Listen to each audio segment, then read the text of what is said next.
the image really looks like a gorilla. But in this case, it is not actually a photograph. It has the appearance of a photograph. It has the appearance of indexicality. It looks as if there was a gorilla in front of the camera. But this is actually a shot from the movie King Kong by Peter Jackson. And this is King Kong.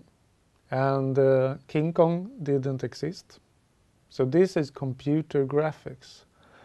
It is a totally faked image, comparable to a drawing. It is iconic. It really looks like a gorilla.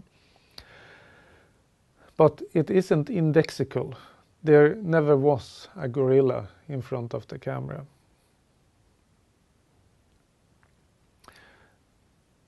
But there are a couple of questions here to make it more complex. We can agree that it is iconic, and we can agree that it isn't indexical. But is it photographic?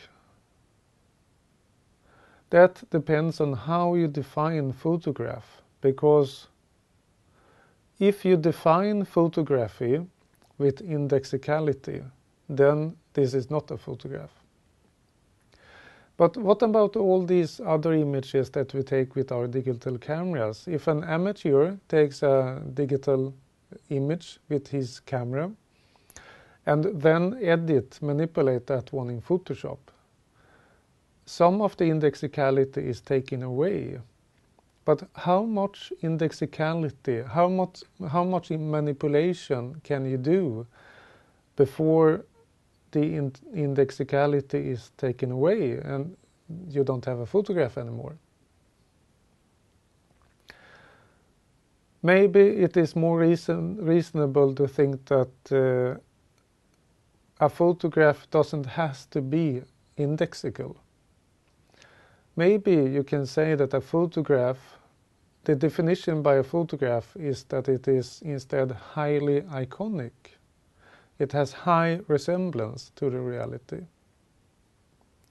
That would be a very big shift, because in more than 100 years we have been thinking about photographs as indexical.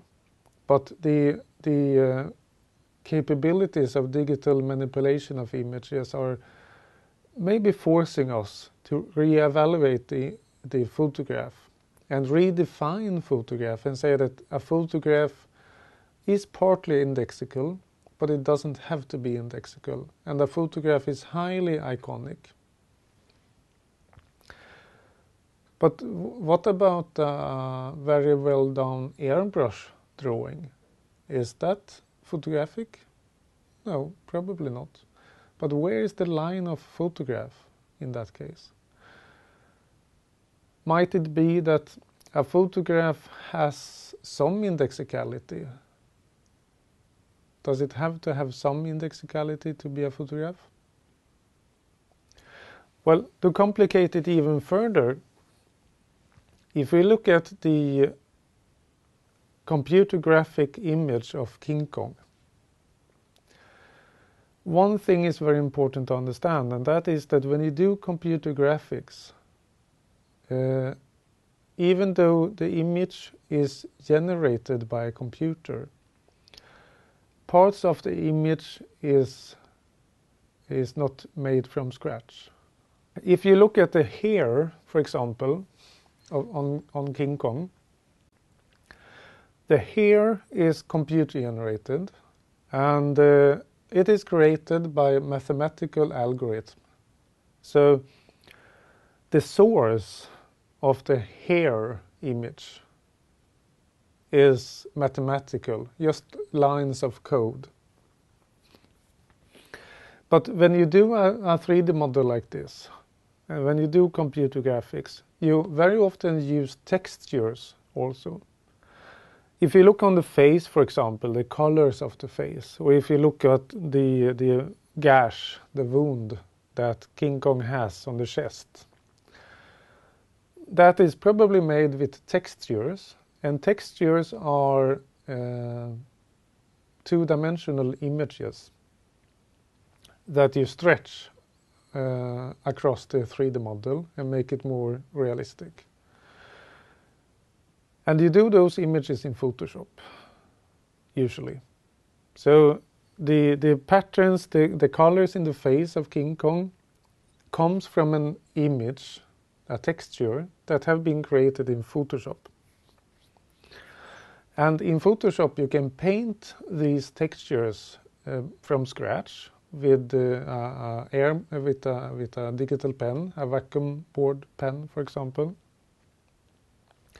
But very often when you do textures for 3D graphic or 3D models, you start with photographic images. So in order to create the texture for the face of King Kong, it might have been that the texture painter started with a photograph of some animal hide, for example. Or the wound on the chest of King Kong, the wound might be a photograph of a real wound. So what I'm saying is that even though the King Kong image is computer generated, parts of the image have originally been photographs. So even if King Kong is a fantasy creature, there are traces of indexicality. So what I'm saying is that the faked image of King Kong is not completely fake. It has traces of indexicality.